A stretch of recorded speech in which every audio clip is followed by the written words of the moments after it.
Kaubamaja aknad tuhmuvad, kui viimased ostjad lahkuvad, kuid üks väike perekond alles ärkab ellu. Hiireema ja hiireisa kutsuvad oma 3 poega kokku, et alustada salajase jõulupeo ettevalmistusi. Kingituste pakkimine on täpsust nõudev töö, kuid hiireema õpetab kannatlikkusega oma lastele, kuidas kasutada kääre ja paberit. Hiireisa ronib julgelt jõulupuu otsa, et tuua alla kaunistusi nende oma pisikese puu jaoks.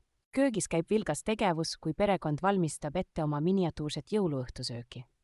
Põnevus kasvab, kui väikesed hiired uurivad kingitusi, mis on hoolikalt asetatud nende isetehtud jõulupuu alla. Lõpuks koguneb kogu pere ümber pidulaua, mis on kaetud kõikvõimalike hõrgutistega. Kingituste jagamine toob kaasa kilkeid ja rõõmuhüüdeid, kui iga hiir avab oma hoolikalt valitud üllatuse. Kui öö hakkab hommikusse kalduma, kogub perekond end kokku, et imetleda lumesadu ja tunda tänulikkust oma väikese, kuid armastusest tulvil maailma eest.